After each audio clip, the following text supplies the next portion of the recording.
If I marry the right person, the emotions will just always be there. Every morning I'm going to wake up and look at you and just go, hallelujah. Oh. It's happening again. No, you're going to open your eyes and smell their breath and, see them in the harsh morning light. And there's no such thing. Now, listen why this is so important. Because there are a lot of people that believe there's something wrong if they have to work at it. Common sense says you can't just neglect your marriage. I mean, it's like you have a garden in the backyard and you're wondering why you have weeds and everything's brown. Yeah. I mean, it just doesn't make sense. I mean, if you're not going to invest in it, it's like, you're right, why stay married? But don't think that you're going to be happy in another marriage, because the same things are going to happen again. One of the most important things that we understand related to marriage is there are laws. And a lot of times people are fearful of marriage because they don't understand that there are laws associated with it. Now, I'm a pilot. I'm a licensed pilot. I got my pilot's license last year. My family will not fly with me yet. Let me give that disclaimer. But there are laws related to aerodynamics. And so I'm not afraid to fly as long as I'm respecting the laws, because there are laws. Planes don't just fall out of the air. Is that, when there's a plane that crashes or something that happens wrong, it just didn't happen, just by chance. It's something violated the laws of aerodynamics for that to happen. I say, when you don't understand the laws of marriage, it's a really scary thing. And it was for Karen and me. We got married at 19 years old. We didn't have any pre-marriage preparation before we got married, and so we didn't know. And honestly, I just thought you're either lucky enough to marry the right person or you're unlucky and you marry the wrong person. And honestly, I loved Karen. I was very attracted to her. But I thought I married the wrong person after a few years of marriage, and she did too, because it just wasn't working. We didn't know. No one ever told us. We were violating every law of marriage. And so some of you watching right now, you love each other and God put you together, but you may be frustrated, you may be discouraged, you may be fearful because you've failed before in marriages, or you feel like you're failing now and you don't know what to do. I just want to give you the good news. When God creates anything, He creates it for success. And when God creates anything, He creates it upon the laws of His kingdom and the laws of His Word. So when God created marriage, He said some very important words. And this is Genesis 2:24 and 25. You probably heard this before. It says, "Therefore a man shall leave his father and mother, and shall cleave to his wife, and they shall be one flesh. And they were both naked, the man and his wife, and they were not ashamed." Now, I'd heard that scripture read, and I'd heard it at marriages and weddings and things like that. But I never knew that those were the 4 foundational laws of marriage. And that everything, God created marriage and He spoke those words. And when He spoke those words, He created a foundation for marriage that would ensure that every marriage could succeed. Now, listen to what I'm about to say. You have a 100% chance of success in marriage. You were made for marriage. God made you in your mother's womb, and you were made for marriage. And some people just think, I don't know that I can succeed in marriage. I'm fearful of marriage. I have a 50-50 chance. You don't have a 50-50 chance. You have a 100% chance if you do it God's way. Let me tell you the other good news. It's not complicated. If it was complicated, I couldn't do it. God doesn't use me to do this because I'm special. God uses me to do this because if I can do it, anybody can do it. It's simple. There are 4 foundational laws of marriage, and once we understand these laws and just apply these laws, it changes everything. And it did for Karen and me. We were on the brink of divorce. We didn't know anything about marriage. But once we began to practice the 4 foundational laws of marriage, first of all, it tells you what to do. Secondly, when you start having problems, it tells you we're having problems because we're violating one of these laws of marriage. So, number 2, law of marriage is the law of pursuit. A man shall cleave to his wife. Marriage is work. You have to work at it. It's some people, a lot of people have misconceptions about marriage. When it says a man shall cleave unto his wife, the word cleave there means to pursue with all energy. It means to cling on to. It's an energetic word. And so from the very beginning, God told us marriage is work. You have to work at it. When you fall in love, you work at the relationship. When I was 16 years old, I asked Karen out. We were 16 years old. We went to elementary and junior high school together, but we didn't know each other. In high school, we started dating when I invited her to a Three Dog Night concert. And 1969 or so. I had a 1969 Dynamic 88 Oldsmobile that my mother wrecked and gave to me. She did that with all my brothers. She wrecked a car and gave us the car that she wrecked and got herself a new one. And I worked a scrub-a-dub car wash when I asked Karen out. And I had hair down to here, and, I was kind of a hood and everything. So I asked her out. But when I asked her out, I remember that I just knocked myself out before I picked her up. I washed my car that day, and I always pulled up on the good side of the car. It was months before she knew my car was wrecked, because I always pulled up on the good side of the car. And I just knocked myself out to be mannerly. Those were the days that you drove well. And, I drive just real carefully. If we hit a little bump, I'd say, "Are you okay?" 5 minutes later, we hit a bar ditch. I'd say, "Toughen up, stop griping." And it's just the way that it is back then. And so I would just work. But as soon as I knew that I had her, I began to take her for granted. And that's human nature. Today, we work at our marriage, and our marriage is great as long as we work at it. It's never different than that. No one is the exception to this. But a lot of people have misconceptions related to marriage, and we have to get these misconceptions out of our mind. The first is, if I marry the right person, the emotions will happen naturally and effortlessly throughout our marriage. If I marry the right person, the emotions will just always be there. Every morning I'm going to wake up and look at you and just go, "Hallelujah." Oh. It's happening again. You're going to open your eyes and smell her breath, and, see them in the harsh morning light. And there's no such thing. Now, listen why this is so important. Because there are a lot of people that believe there's something wrong if I have to work at it.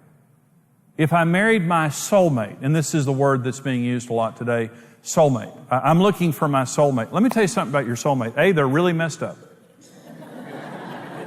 Okay, if you think your soulmate is this person that you see and just go, "Oh," like that, well, you may fall in love with them, but they're still messed up. Let me tell you another thing about soulmates. They're not born, they're made. The best marriages are not two perfect people who get together and chemistry strikes and they live happily ever after.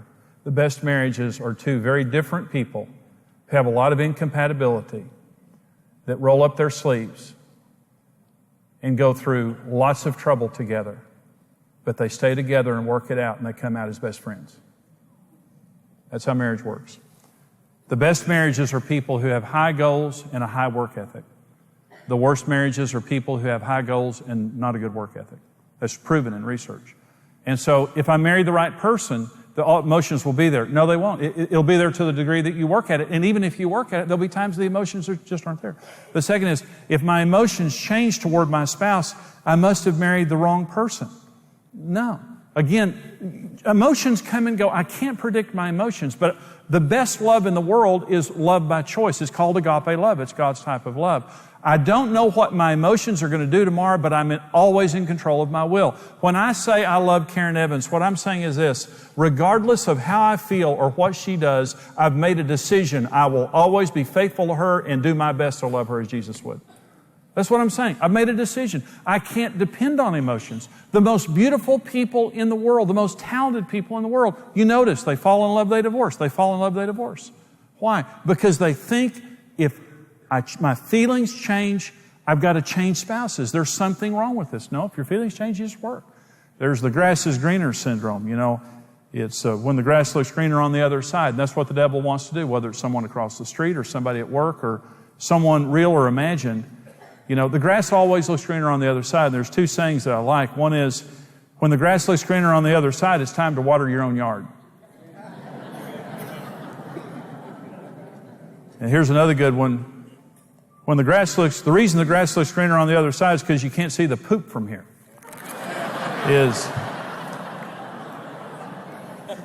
Everybody looks good from a distance, but live with them for a while. And then you'll see that it's not as good as you thought it was. Everybody looks good from a distance, but when you have to live with that individual, then you see all their issues up front. Let me say, that's when you know my best friends are not the people who love me in the good times. My best friends are the people who know all the dirt and still love me anyway. Right? And those are the kind of friends you want.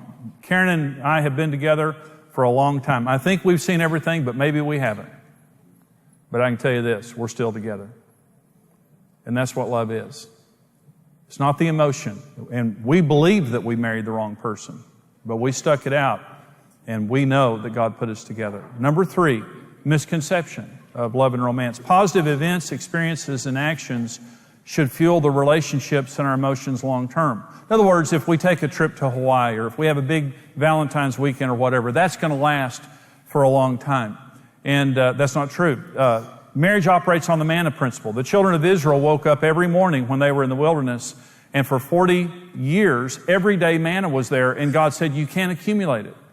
You can only pick up one day's worth, except before the Sabbath, you can pick up 2 days' worth.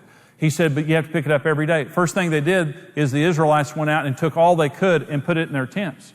And what happened, it says, it bred worms and stank. They were trying to accumulate it, and God says, no, I want you to learn to relate to me every day and trust me every day. A relationship with Jesus is an everyday thing, not an every month thing or an every year thing. Love is a perishable commodity. Yesterday's love is worthless. It has to be renewed every single day. It doesn't matter what your emotions were a year ago. I'm telling you, I've been a Christian for 40 years, and I'm going to tell you right now, if I go 3 or 4 days without praying and reading the Bible, it changes. I mean, God doesn't change, but it changes me. I've got to have a daily relationship with God. The love and the passion that I have for God, it has to be something that's expressed daily, not monthly, not annually. Same is true with Karen. Marriage is a daily thing that we need to love each other every day. Now, men are the worst. Women kind of get that. But men are the worst related to this because men think in terms of points. How many points do I have in the bank? And I'm in trouble, so how can I accumulate some big points in a hurry to get out of trouble? And men and points. So here are how men kind of think about points. Here are the big points for men. Date, that's good points. Flowers, always a winner. Card, jewelry's big, big, big, big. Housework, trip, giving up a sporting event, taking care of the kids, going shopping with her. The ultimate now is going to a girl movie where there's no killing. And that's the ultimate, like that. You're in love when you're willing to do that. I went to see The Horse Whisperer with Karen, and I just thought I was going to die. I really did. But so men say that point system, yeah, great, okay, here's the way it works. So you take her on a trip, you do something big for her, and you're thinking, man, that was big, that cost a lot of money, that's going to last for a long time. All points evaporate at midnight, every night.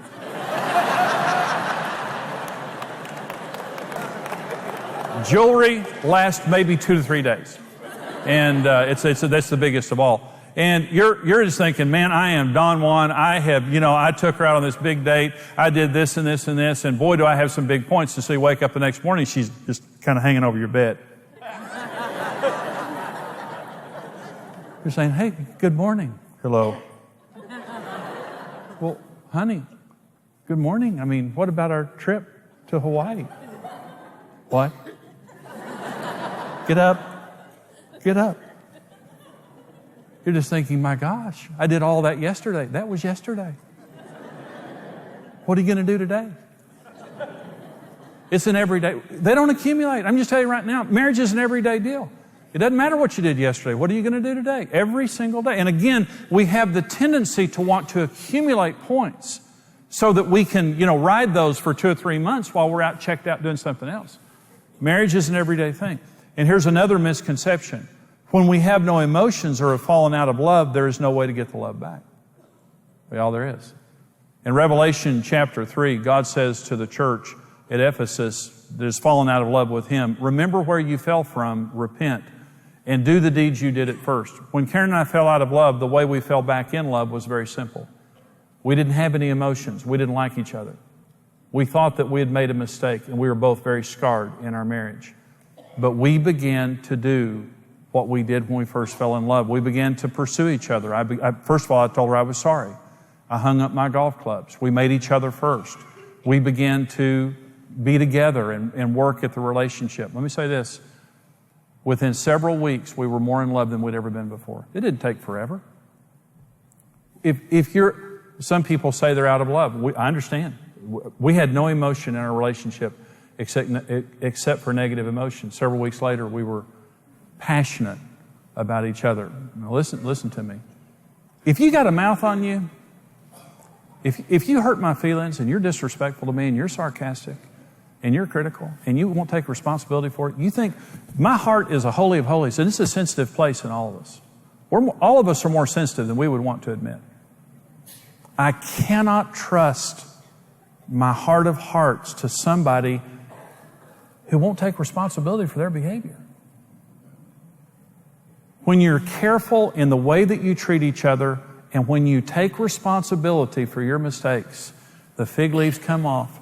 And when it says the man and his wife were both naked and unashamed, it meant mentally, emotionally, spiritually, and physically, they could talk about anything without shame.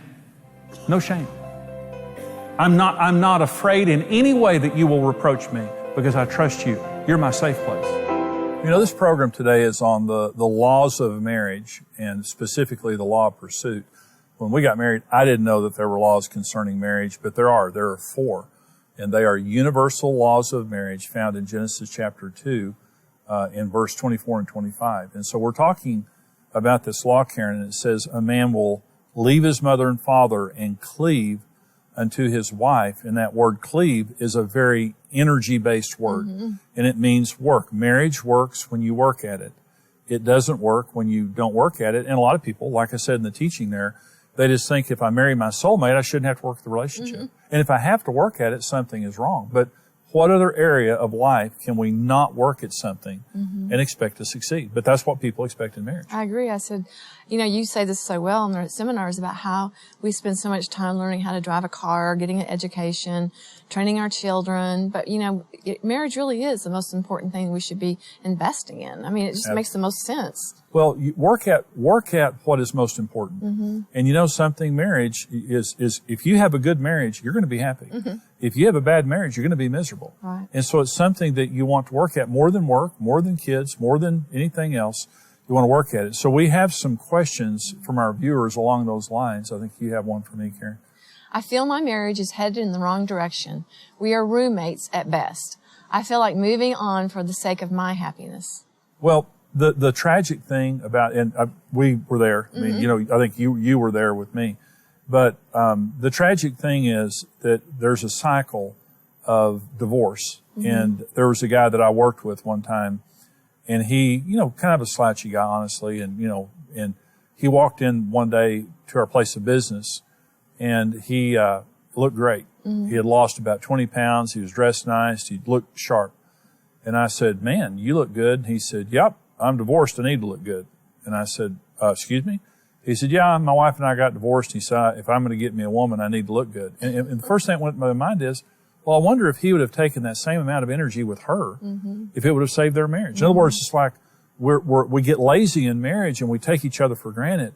And the marriage, we fall out of love. And by the way, you fall in love by working at the relationship. And then you fall out of love by getting lazy and taking each other for granted. Well, but anyway, a lot of people work harder for a stranger than they do their spouse. I agree. Yeah. I mean, I think it's just common sense says you can't just neglect your marriage. I mean, it's like you have a garden in the backyard and you're wondering why you have weeds and everything's brown. Yeah. I mean, it just doesn't make sense. I mean, if you're not going to invest in it, it's like, you're right. Why stay married? But don't think that you're going to be happy in another marriage because the same things are going to happen again. It's the same dynamic over and over. But if you just roll up your sleeves and say, we were out of love. We almost divorced. I was wrong. You know, you were praying for me. God changed my heart.